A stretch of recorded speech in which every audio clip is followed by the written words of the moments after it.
7ই August প্রকাশিত হচ্ছে না কলেজ ও বিশ্ববিদ্যালয়ের স্নাতক স্তরে ভর্তির মেধা তালিকা। 7ই আগস্ট প্রকাশিত হচ্ছে না জয়েন্ট এন্ট্রান্স পরীক্ষার ফল। প্রকাশিত হওয়ার কথা ছিল, কিন্তু 7ই আগস্ট প্রকাশিত হচ্ছে না। আরো জানাবেন, ফোন লাইনের সঙ্গে রয়েছেন আমাদের প্রতিনিধি শুভঙ্কর মণ্ডল। শুভঙ্কর, 7ই আগস্ট প্রকাশিত হওয়ার কথা ছিল রাজ্য জয়েন্ট এন্ট্রান্সের পরীক্ষার ফল, কিন্তু সেই প্রকাশিত হচ্ছে না 7ই আগস্ট। কেন, কি কারণে?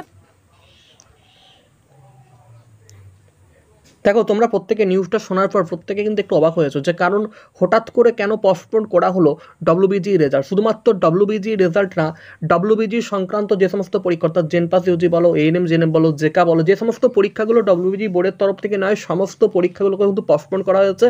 কেন পোস্টপোন করা হয়েছে? তাহলে কি এগুলো পুনরায় আর চালু হবে না, বা রেজাল্ট কি এখন বের হচ্ছে না? দেখো, এখানে পুরোপুরিভাবে পাকাপাকিভাবে যে নিউজটা দেওয়া হচ্ছে সেখানে কিন্তু বলা হয়েছে, West Bengal joint entrance examination boards was schedule to declare the result today August 7, 2025। 2025 7ই আগস্ট আজ কিন্তু রেজাল্ট বেরোনোর কথা ছিল।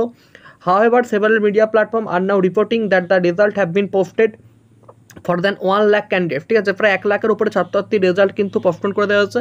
As the Calcutta high court initiated compete proceeding and receiving complaints from merit listed candidates the common entrance test medical and arid science post graduated course as well as from West Bengal joint entrance examination board. তোমরা হয়তো প্রত্যেকে শুনেছো যে 2024 সালে যে জেমাস পিজির counselling, সেই জেমাস পিজির counselling কিন্তু already বন্ধ হয়ে গেছিলো।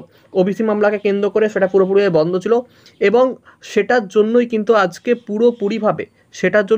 পুরোপুরিভাবে যে রেজাল্ট বেরোনোর কথা ছিল সেটা কিন্তু বের হচ্ছে না। শুধুমাত্র এই রেজাল্ট না, আমাদের যে সমস্ত পরীক্ষাগুলো ডব্লিউবির সঙ্গে কানেক্টেড সেই পরীক্ষাগুলোকেও কিন্তু আজকে পোস্টপোন করা হয়েছে। তাহলে এগুলো আবার পুনরায় কবে চালু হতে পারে? দেখ, এগুলো পুনরায় চালু হওয়ার সম্ভাবনা রয়েছে। আর একটা বার তোমরা লক্ষ্য করে দেখবে যে আগামীকাল কিন্তু তোমাদের রেজাল্ট সংক্রান্ত কোনো নোটিশ আসেনি। ডব্লিউবিজির অফিসিয়াল ওয়েবসাইটে যদি তোমরা চলে যাও, সেখানে গিয়ে সার্চ করে দেখতে পারো যে সেখানে কিন্তু আগামীকাল কোনো নোটিশ দেওয়া হয়নি যে আজকে রেজাল্ট বেরোবে। প্রতি বছর কিন্তু একটা নোটিশ পাবলিশ করে দেওয়া হয় রেজাল্টের আগের দিন, যে আজকে রেজাল্ট কখন বেরোতে পারে এবং কোন টাইম থেকে তোমরা রেজাল্ট দেখতে পাবে, তার একটা নোটিশ প্রতি বছর দেয়। বিগত বছরেও দেওয়া হয়েছিল, কিন্তু এবছর সেটা দেওয়া হয়নি। তো এই জন্যই আমরা পাকাপাকিভাবে এটা দেখলাম। এবং এখানে বলেছে জেমাস পিজির কাউন্সিলিংটা যতদিন না কমপ্লিট হচ্ছে, অর্থাৎ ডব্লিউবিজি বোর্ড যতদিন না জেমাস পিজির কাউন্সিলিং কমপ্লিট করতে পারছে, ততদিন আর কোনো পরীক্ষা নেওয়া বা কোনো কিছু রেজাল্ট পাবলিশ করা যাবে না। তো জেমাস পিজির কাউন্সিলিংয়ের জন্য আমাদের যে লিফট ছিল ওবিসি, সে ওবিসি লিফট 140টা ক্যাটাগরি, সেই ক্যাটাগরিকে নিয়েই বারবার নির্দেশ দেওয়া হয়েছিল যেন কাউন্সিলিংটাকে কমপ্লিট করা হয়, বাট সেটা ডব্লিউবিজি বোর্ড করেনি। এবং তার জন্যই আজকে নতুন করে একটা মিটিংয়ের অ্যারেঞ্জ করা হয়েছে, যেখানেতে 10:30 আমাদের বোর্ডের যে প্রেসিডেন্ট তাকে অনলাইন হতে বলা হয়েছে, এবং সেখানে একটা মিটিংয়ের অ্যারেঞ্জ করা হয়েছে। সেখানে তো আজকে পুরোপুরিভাবে আলোচনা করে নেওয়া হবে যে কেন জেমাস পিজির কাউন্সিলিংটা আটকে রয়েছে।